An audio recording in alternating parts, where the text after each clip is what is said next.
ಎಲ್ಲರಿಗೂ ನಮಸ್ಕಾರ. ಎಲ್ಲರೂ ಹೇಗಿದ್ದೀರಾ? ಎಲ್ಲರೂ ಆರೋಗ್ಯವಾಗಿದ್ದೀರಾ ಅಂದ್ಕೊಂಡಿದ್ದೀನಿ ಸ್ನೇಹಿತರೆ. ಈ ದಿನ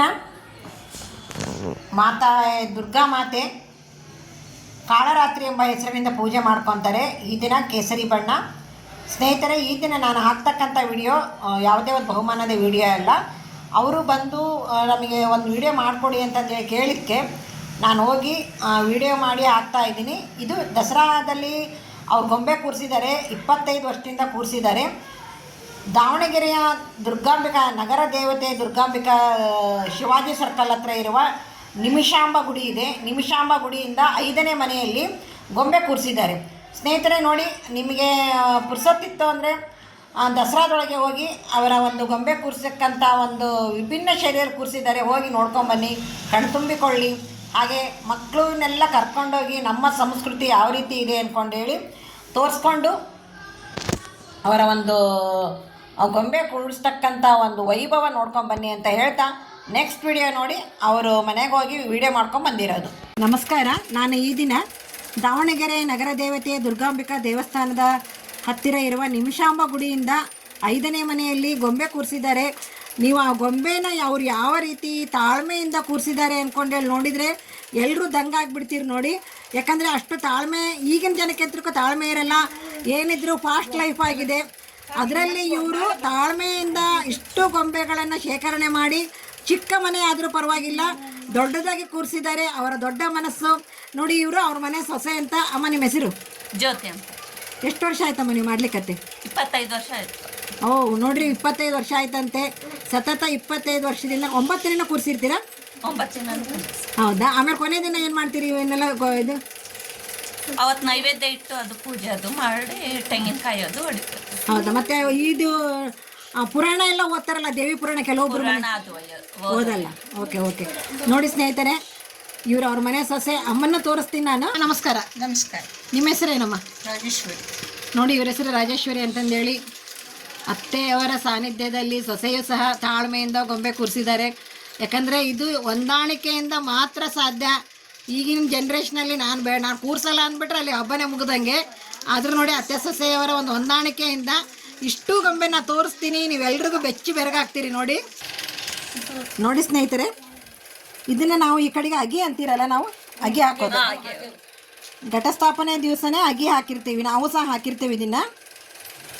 ನೋಡಿ, ಅವ್ರು ಎಷ್ಟೊಂದು ಗೊಂಬೆನ ಕಲೆಕ್ಷನ್ ಮಾಡಿದ್ರೆ. ಎಲ್ಲೂ ಹೋದಲ್ಲೆಲ್ಲ ತೊಗೊಂಬರ್ತೀರಲ್ಲ? ಹೋದಲ್ಲೆಲ್ಲ.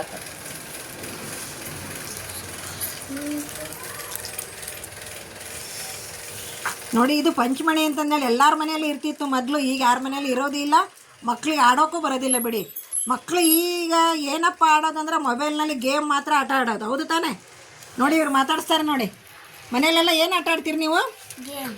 ನೋಡಿ, ಗೇಮ್ ಅಂತೆ ಮೊಬೈಲ್ನಲ್ಲಿ ಎಷ್ಟು ಚೆನ್ನಾಗಿ ಹೇಳ್ತಿದ್ದಾರೆ ಅವರು. ಇದು ಪಂಚಮಣಿ ಇದು ಐತಲ್ಲ, ಅದು ಆಟ ಆಡೋಕ್ಕೆ ಬರುತ್ತಾ ನಿಮಗೆ? ಬರುತ್ತೆ? ಇದು ಬರುತ್ತೆ ನೋಡಿ, ಪಂಚಮಣಿ ಆಟ ಯಾಕಂದರೆ ಹಿಂದ್ಲ ಕಾಲದಲ್ಲಿ ಇದ್ದರೆ ಮಾತ್ರ ಅವ್ರು. ನಮ್ಮ ಮನೇಲಿ ಇದೆ ಇದು. ಸ್ವಲ್ಪ ಹಿಂದೆ ಸರ್ಕೊಳ್ಳಿ ಅಪ್ಪ, ಹಿಂದೆ ಸರ್ಕೊಳ್ಳಿ. ಇದಕ್ಕೊಂದು ಹಿಸ್ಟ್ರಿನೇ ಇದೆ ಬಿಡಿ ಪಂಚಮಣಿದು. ನೋಡಿ, ಇಲ್ಲಿ ರೈತರ ಎತ್ತು ಬಂಡೆ ಇದು. ಹಾಗೆ ನೋಡಿ, ಟ್ರ್ಯಾಕ್ಟರ್ ಇದೆ. ನಮ್ಮ ನಿಮ್ಮೆಲ್ಲರ ಮೆಚ್ಚುಗೆ ಆಗುವಂತಹ ಡೈನಿಂಗ್ ಟೇಬಲ್ ನೋಡಿ ಯಾವ ರೀತಿ ಇದೆ ಅಂದ್ಕೊಂಡೇಳಿ. ಚಿಕ್ಕದಾಗಿದ್ರು ಚೊಕ್ಕದಾದ ಡೈನಿಂಗ್ ಟೇಬಲ್ ಇದು. ಹಾಗೆ ಕಾರ್ ಇದೆ ನೋಡಿ, ಚಿಕ್ಕ ಚಿಕ್ಕ ಕಾರು.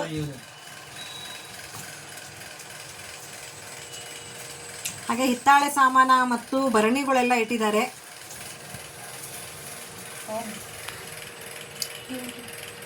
ನೋಡಿ, ನಾನು ಇನ್ನೊಂದು ಏನಪ್ಪ ಹೇಳಬೇಕು ಅಂದ್ಕೊಂಡ್ರೆ, ನೋಡಿ ಎಲ್ಲರೂ ತಿಳ್ಕೊಳ್ಳಿ ಇದನ್ನು. ಕೆಲವ್ರ ಮನೆಯಲ್ಲಿ ಶಂಕಿತ್ತು ಅಂದರೆ ಇದ್ಯಾಕಪ್ಪ ಅಂತೀರಿ. ಬಟ್ ಶಂಕು ಇರಬೇಕು, ಲಕ್ಷ್ಮಿ ಇದ್ದಂಗೆ ಅದು. ಯಾರಾದರೂ ಇನ್ಮೇಲೆ ಶಂಕುನ ತೊಗೊಂಡೋಗೋದು, ನೀರಾಗ ಹಾಕೋದು, ಯಾವುದಾದ್ರೂ ಗಿಡದ ಹತ್ರ ಇಟ್ಟು ಬರೋದು ಅವೆಲ್ಲ ಮಾಡಬೇಡಿ. ಶಂಕುನ ಡೈಲಿ ದೇವ್ರ ಮುಂದೆ ಇಟ್ಟು ಪೂಜೆ ಮಾಡಿ. ನೋಡಿ, ಇಲ್ಲಿ ಒಂದು ಸ್ಟ್ಯಾಂಡ್ ತೋರಿಸ್ತಾ ಇದ್ದೀನಿ, ಎಷ್ಟು ಚೆನ್ನಾಗಿದೆ ನೋಡಿ. ನಾವು ದೊಡ್ಡದಾಗಿ ಮಾಡಿಸ್ತೀವಲ್ಲ, ಟಿಪಾಯ್ ಟೈಪು. ಸ್ನೇಹಿತರೆ, ಎಷ್ಟೊಂದು ತಾಳ್ಮೆಯಿಂದ ಜೋಡಿಸಿಟ್ಟಿದ್ದಾರೆ ನೋಡಿ. ಇವರ ತಾಳ್ಮೆಗೆ ಒಂದು ಸೆಲ್ಯೂಟ್ ಹೊಡಿಬೇಕು ನೋಡಪ್ಪ. ನಮ್ಮ ಬೆಂಗಳೂರಲ್ಲಿ ಕೂರಿಸಿರ್ತಾರೆ, ಬಟ್ ಎಲ್ಲಿ ಏನು ಅಂತ ಗೊತ್ತಾಗಲ್ಲ ನಮಗೆ. ಅತ್ತೆ, ಸೊಸೆ ಮತ್ತು ಅವರ ಮಗನ ಸಹಾಯದಿಂದ ಮಕ್ಕಳಿದಾರ? ಎಷ್ಟು ಜನ ಇದ್ದಾರೆ ನೋಡಿ. ಆ ಪುಟಾಣಿಗಳು ಯಾವುದೇ ತರಲೆ ಮಾಡ್ದಂಗೆ ಜೋಡಿಸಿಟ್ಟಿದ್ದಾರೆಲ್ಲ, ಸುಮ್ಮನೆ ನೋಡ್ಕೊಂಡು ಇರ್ತಿರ್ತಾರೆ. ಕೆಲವ್ರ ಮನೆಯಲ್ಲಿ ಆ ಗೊಂಬೆ ಕೊಡು, ಈ ಗೊಂಬೆ ಕೊಡು ಅಂತ ಕೇಳ್ತಿರ್ತಾರಲ್ವಾ. ನನಗೆ ಅದು ಗೊಂಬೆ ಬಗ್ಗೆ ಅಷ್ಟು ಐಡಿಯಾ ಇಲ್ಲ ನೋಡಿ. ಮಧ್ಯದಲ್ಲಿ ಪಟ್ಟದ ರಾಣಿ ಅಂತಂದ್ರೆ ಕೂರಿಸ್ತಾರಲ್ಲ, ಅದು ಇಟ್ಟಿದ್ದಾರೆ ನೋಡಿ.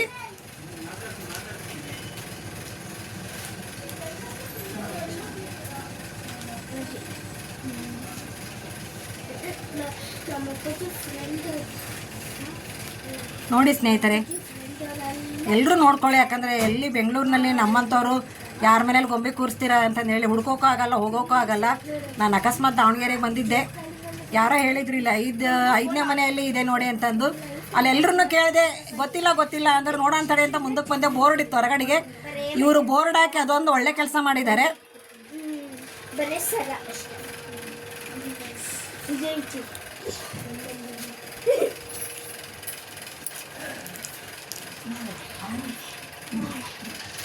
Thank you very much. ನೋಡಿ ಸ್ನೇಹಿತರೆ, ಇವರಿಬ್ಬರು ಅತ್ತೆ ಸೊಸೆ. ಹಾಗೆ ಇಷ್ಟೆಲ್ಲ ಪುಟ್ಟ ಮಕ್ಕಳು ಒಂದು ಕ್ಯೂರಿಯಾಸಿಟಿಯಿಂದ ಬಂದಿರೋದು. ಇವರು ಗೊಂಬೆ ಕೂರಿಸಿದ್ದಾರೆ ಅಂದರೆ ನಮಗೆಲ್ಲ ಗೊಂಬೆ ಕೊಡ್ತಾರೆ ಅಂತ ತಿಳ್ಕೊಂಡಿರ್ತಾನೆ ನೀವು. ಹೌದಾ? ನೋಡು, ಹ್ಞೂ ಅಂತಾರೆ ನೋಡಿಪ್ಪ. ನಮಗೆಲ್ಲ ಗೊಂಬೆ ಕೊಡ್ತಾರೆ ಅಂತ ತಿಳ್ಕೊಂಡೆ ಓಡ್ ಬಂದಿದ್ದಾರೆ ಇವರೆಲ್ಲರೂ. ಮೇಡಮ್, ನೀವು ಇಲ್ಲಿಯವರಾ?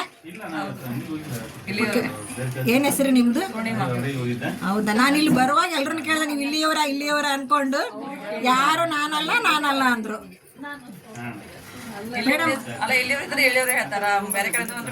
ಅಲ್ಲ ಇದೇ ಊರು, ಬಟ್ ನಮ್ ಗೊಂಬೆ ಕೂರ್ಸಿರೋದು ಗೊತ್ತಿಲ್ಲ ಅಂದ್ರ ಅವರು. ಅಲ್ಲ, ಹೊರಗಡೆ ಪಾಪ ದೊಡ್ಡದಾಗಿ ಬೋರ್ಡನ್ನ ಹಾಕಿದ್ದಾರೆ. ಹೌದಾ? ನಿಮ್ಮ ಹೆಸರು ಏನು ಮೇಡಮ್? ಹೌದಾ? ಎಷ್ಟು ವರ್ಷದಿಂದ ನೀವು ಬರ್ತಾ ಇದ್ರಿ ಇವ್ರ ಮನೆಗೆ? 4-5 ವರ್ಷ ಆಯ್ತು. ಅಲ್ಲಿತ್ತು ಮುಂಚೆ. ಹಾ. ಏನ್ ಅನ್ಸುತ್ತೆ ನಿಮಗೆ ಗೊಂಬೆ ಕೂರ್ಸಿರೋದು ನೋಡಿ? ಚೆನ್ನಾಗಿ ಅನ್ಸುತ್ತೆ. ನಾನಂತೂ ಮಾಡಿದ್ರೆ ಬಂದು ಮಾಡ್ಕೊಂಡು ಹೋಗ್ತೀನಿ. ಅಲ್ಲ, ಮೇನ್ ಏನಪ್ಪಾ ಅಂದ್ರೆ ಏನ್ ಅನ್ಸುತ್ತೆ ಮೇಡಮ್ ನೀವು? ಮುಂಚೆ ಎಲ್ಲ ಹಳೇದ ಸಾಮಾನು ಎಲ್ಲ ನೋಡಕ್ ಸೊಗಸು ಸಿಗ್ತೈತಿ. ಮೇಡಮ್, ನಿಮ್ಗೆ ಏನ್ ಅನ್ಸುತ್ತೆ? ಅಂದ್ರೆ ಈಗ ಈ ಇದ್ರಲ್ಲಿ ಇವ್ರು ಸೊಸೆನು ನಡ್ಸ್ಕೊಂಡ್ ಬರ್ತಿದಾರಲ್ಲ, ಅದೊಂದು ಗುಡ್ ಅಲ್ವಾ? ಯಾರುನು ಮಾಡಕ್ ರೆಡಿ ಇರಲ್ಲ. ಅದು ಅವರು ಹಂಗೆ ನಡೆಸ್ಕೊಂಡ್ ಬರ್ತಿದಾರಲ್ಲ, ಗ್ರೇಟ್. ಅದು ಈಗಿನ ಮಕ್ಕಳಿಗೆ ನೋಡಿಸ್ಬೇಕ್ರಿ ಅವೆಲ್ಲ. ಯಾಕೆಂದ್ರೆ ಬರೀ ಮೊಬೈಲು ಇದು ನೋಡ್ತಿರ್ತಾರೆ. ಇಂಥವೆಲ್ಲ ನೋಡ್ಸಿದ್ರೆ ನಮ್ಮ ಸಂಸ್ಕೃತಿ ಏನು ಅಂತ ಗೊತ್ತಾಗುತ್ತೆ. ಹಂಗಾಗಿ ನಾವು ರೀಲ್ಸ್ ಅಲ್ಲಿ ನೋಡಿ ಹುಡ್ಕೊಂಡು ಬಂದು ನಮ್ಮ ಮಗಳಿಗೆ ನೋಡಿಸ್ತೀವಿ. Thank you very much madam. Madam, ನಿಮ್ಮ ಹೆಸರು? ಹೆಸರು ಶೋಭಾ. ಎಲ್ಲಿಂದ ಬಂದಿದ್ದೀರಿ ಮೇಡಮ್? ಹೌದಾ?